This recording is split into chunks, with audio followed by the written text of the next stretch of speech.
Chapter 17. For the second morning in a row, Winnie Foster woke early. Outside in the ring of trees around the pond, the birds were celebrating, giving the new day a brass band's worth of greetings. Winnie freed herself from the twisted quilt and went to a window. Mist lay on the surface of the water, and the light was still pale.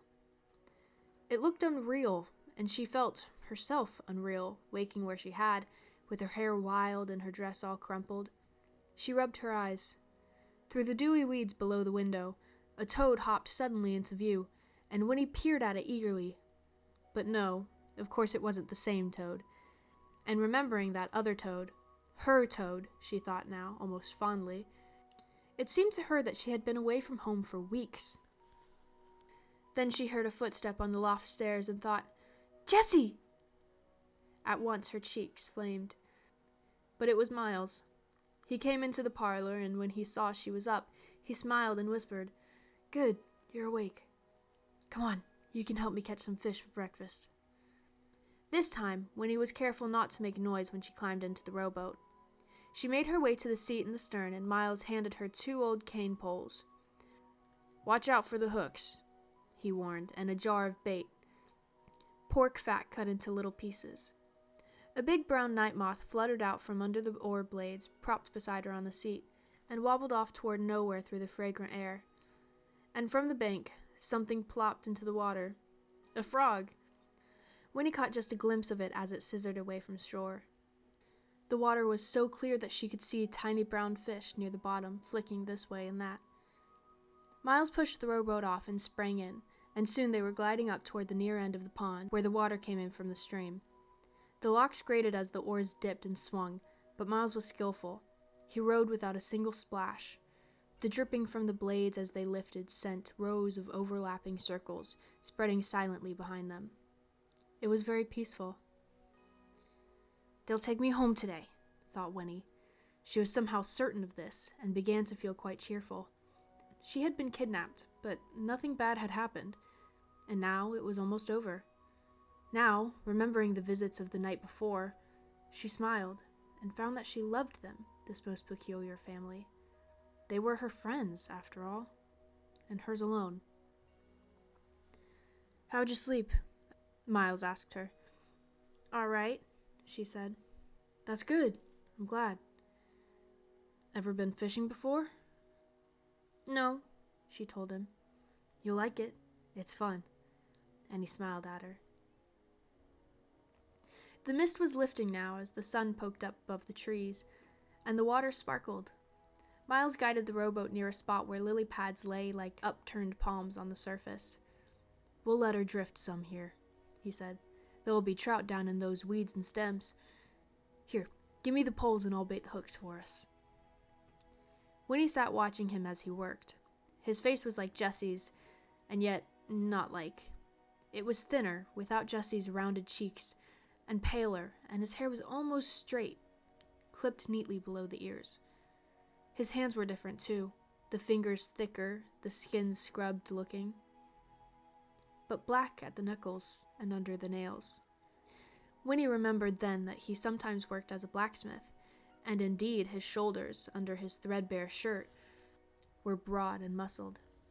He looked solid, like an oar, whereas Jessie, well, she decided Jessie was like water, thin and quick.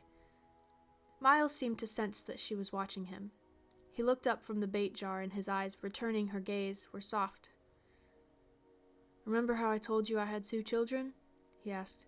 "Well, one of them was a girl. I took her fishing too." His face clouded then, and he shook his head. "Her name was Anna. Lord, how sweet she was, that child. It's queer to think she'd be close to 80 now, if she's even still alive. And my son, he'd be 82. Winnie looked at his young, strong face, and after a moment she said, "Why didn't you take them to the spring and give them some of the special water?" "Well, of course, we didn't realize about the spring while we was still on the farm," said Miles. "Afterwards, I thought about going to find 'em. I wanted to, heaven knows. But, Winnie, how'd it have been if I had? My wife was nearly 40 by then, And the children? Well, what was the use? They'd have been near growed themselves. They'd have had a Pa close to the same age they was. No, it'd all have been so mixed up and peculiar, it just wouldn't have worked. Then Pa, he was dead set against it anyway. The fewer people know about the spring, he says, the fewer there are to tell about it. Here's your pole. Just ease the hook down in the water. You'll know when you get a bite. Winnie clutched her pole, sitting sidewise in the stern, and watched the baited hook sink slowly down. A dragonfly, a brilliant blue jewel, darted up and passed over the lily pads, then sprung up and away. From the nearest bank, a bullfrog spoke. There certainly are a lot of frogs around here, Winnie observed. That's so, said Miles. They'll keep coming, too, long as the turtles stay away. Snappers, now, they'll eat a frog soon as look at him. Winnie thought about this peril to frogs and sighed. It'd be nice, she said, if nothing ever had to die. Well, now I don't know, said Miles. If you think on it, you come to see there'd be so many creatures, including people, we'd all be squeezed in right up next to each other before long. Winnie squinted at her fishing line and tried to picture a teeming world. She said. Yes, I guess you're right.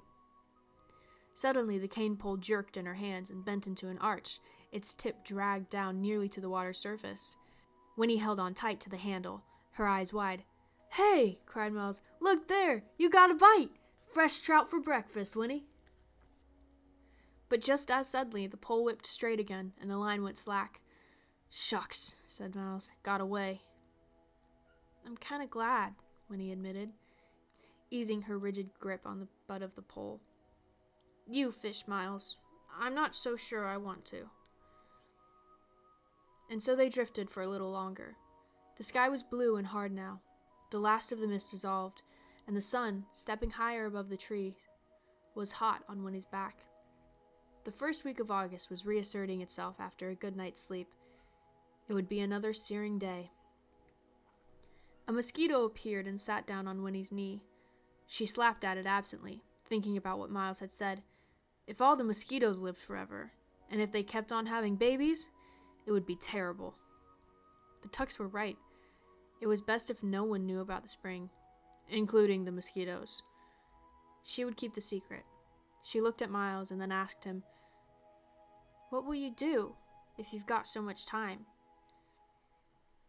Someday, said Miles, I'll find a way to do something important. Winnie nodded. That was what she wanted.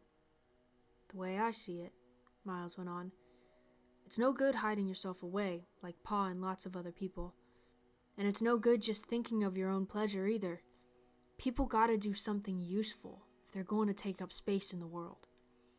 But what will you do? Winnie persisted. I don't know yet, said Miles. I ain't had no schooling or nothing, and that makes it harder. Then he set his jaw and added, I'll find a way, though. I'll locate something. Winnie nodded. She reached across and ran her fingers across the lily pad that lay on the water beside the boat. It was warm and very dry, like a blotter. But near its center was a single drop of water, round and perfect.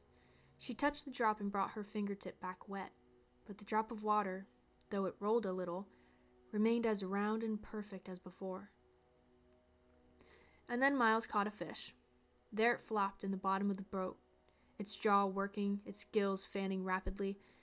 Winnie drew up her knees and stared at it. It was beautiful, and horrible too, with gleaming rainbow-colored scales and an eye like marble beginning to dim even as she watched it. The hook was caught in its upper lip, and suddenly Winnie wanted to weep. Put it back, Miles, she said, her voice dry and harsh. Put it back right away! Miles started to protest, and then, looking at her face, he picked up the trout and gently worked the barbed hook free. All right, Winnie, he said.